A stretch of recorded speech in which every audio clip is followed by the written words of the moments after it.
Assalamualaikum warahmatullahi wabarakatuh. Alhamdulillahi rabbil alamin. Wassalatu wassalamu ala asrafil anbiya'i wal mursalin. Wa ala alihim wa sahbihim ajma'in. Allahumma salli ala sayyidina Muhammad. Wa ala ali sayyidina Muhammad. Alhamdulillah, para hadirin yang dirahmati Allah subhanahu wa ta'ala. Kita bersyukur karena sampai saat ini Allah senantiasa memberikan kita kesempatan. Sehingga dengan kesempatan tersebut kita melakukan saum, kita melakukan puasa di bulan Ramadan ini yang alhamdulillah tidak ada sedikit pun ya rintangan dalam diri kita. Ini yang menjadikan kita sebagai pribadi yang bersyukur kepadanya. Para hadirin yang dirahmati Allah Subhanahu wa taala. Tema kita kali ini yaitu menyikapi bagaimana Lailatul Qadar tersebut. Fenomena Lailatul Qadar. Allah Subhanahu wa taala berfirman, "Inna anzalnahu fi Lailatul Qadar. Wa ma adraka ma Lailatul Qadar. Lailatul Qadri khairum min alfi syahr. Tanazzalul malaikatu war-ruhu fiha biizni rabbihim min kulli amr.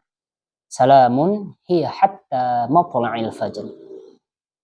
Hadirin yang menghormati Allah Subhanahu wa taala. Kalau misalkan kita ditanya, apakah Anda ingin mendapatkan Lailatul Qadar? Saya yakin semua kita jawabannya pasti adalah iya.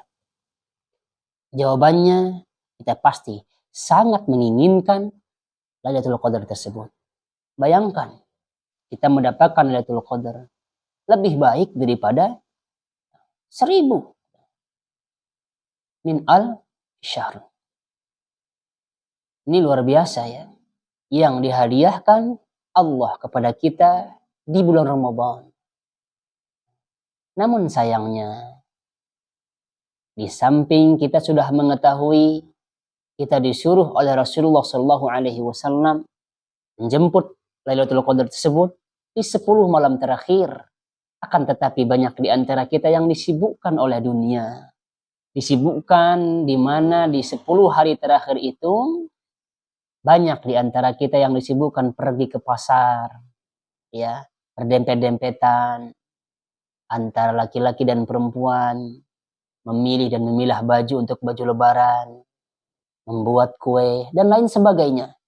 Di 10 hari terakhir, kita menginginkan Lailatul Qadar, tapi sayangnya kita tidak melakukan hal-hal yang Allah inginkan. Hal-hal yang Rasulullah SAW anjurkan kepada kita, yaitu i'tikaf di 10 hari terakhir. Perbanyak membaca Al-Quran, perbanyak ibadah-ibadah sunnah yang lainnya, yang insya Allah pada saat itu ketika kita lakukan dengan baik, kita akan mendapatkan keutamaan Lailatul Qadar tersebut. Akan tetapi para hadirin yang dirahmati Allah Subhanahu wa taala, ketika ada sebuah pertanyaan, apakah semua orang itu mendapatkan Lailatul Qadar atau hanya orang-orang tertentu saja? Maka jawaban saya ambil dari pendapat yang lebih kuat, yaitu semua orang pasti akan mendapatkan Lailatul Qadar. Semua kita, baik Anda, saya, saudara kita yang lain akan mendapatkan Lailatul Qadar. Akan tetapi ketika Lailatul Qadar tersebut turun, lihatlah bagaimana kondisi kita pada saat itu. Apakah kondisi kita di 10 malam terakhir ya? Kita sedang bergadang misalkannya, nonton sepak bola, lalu kemudian disertai dengan bahasa-bahasa yang tidak enak didengar.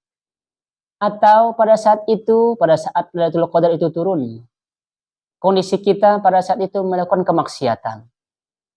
Bahkan mungkin kita berkumpul-kumpul untuk membicarakan keburukan-keburukan saudara-saudara kita. Atau bahkan pada saat itu, ketika Lailatul Qadar turun, kondisi kita dalam melakukan ketaatan. Kita banyak membaca Al-Quran, kita i'tikaf, kita maksimalkan amalan-amalan kita, yang insya Allah semua akan menginginkan kondisi hal yang demikian. Inilah sebenarnya kondisi yang kita harapkan. di mana ketika Lailatul Qadar tersebut turun, pada saat itu kondisi kita melakukan ketaatan-ketaatan kepada Allah Subhanahu wa taala. Pada saat itu kita sholat sunnah, memperbanyak sholat kita, memperbanyak baca Al-Quran kita, memperbanyak sedekah, meluruskan niat kita, membersihkan hati kita, yang insya Allah ketika kita mendapatkan Lailatul Qadar pada saat itu akan berdampak yang sangat signifikan dalam diri kita. Contohnya, orang yang telah mendapatkan Lailatul Qadar tersebut, maka di luar bulan Ramadan nanti dia akan menjadi lebih baik, ibadahnya akan lebih baik, karakternya jauh akan menjadi lebih baik, ucapan-ucapannya akan senantiasa sejuk untuk didengar. Dia akan menjadi orang-orang yang senantiasa menjauhkan dirinya dari kemaksiatan-kemaksiatan. Inilah sebenarnya ketika kita mendapatkan Lailatul Qadar, kemudian karakter kita jauh berubah signifikan di luar bulan Ramadan menjadi pribadi yang lebih baik. Inilah yang dimaksud dengan orang-orang yang mendapatkan level takwa, di mana Ali bin Abi Thalib menjelaskan kepada kita, yaitu kita beramal dengan Al-Quran. Beramal dengan Al-Quran artinya kita beramal sesuai dengan petunjuk Allah dan Rasul-Nya. Takut kepada Allah yang Maha Agung, itulah orang-orang yang mendapatkan label ketakwaan.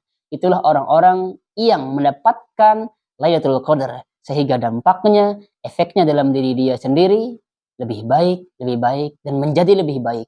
Dia takut kepada Allah, tidak takut dengan CCTV yang dibuat oleh manusia, akan tetapi dia hanya takut kepada Allah. Kemudian dia senantiasa mempersiapkan dirinya berjalan untuk menuju perjalanan kepada Allah Subhanahu wa taala. Itulah kondisi orang ketika dia mendapatkan di dalam bulan Ramadan tersebut, dia mendapatkan Lailatul Qadar. Kemudian sekarang adalah mari kita introspeksi diri kita. Apakah selama ini kita memaksimalkan ibadah puasa kita, atau bahkan puasa kita menurun? Ketahuilah hadirin yang dirahmati Allah Subhanahu wa taala, puasa kita saat ini, ibadah kita saat ini adalah hasil daripada Ramadan di tahun-tahun sebelumnya. Kecuali kalau Anda benar-benar bertaubat kepada Allah Subhanahu wa taala, Anda memulainya dari sekarang juga, insya Allah nanti di 10 malam terakhir, di mana ketika Lailatul Qadar itu turun kepada kita, insya Allah pada saat itu kita akan melakukan ketaatan kepada Allah, memperbanyak ibadah-ibadah kita. Sekali lagi memperbanyak bacaan-bacaan Al-Quran kita. Kita khatamkan Al-Quran di 10 hari terakhir.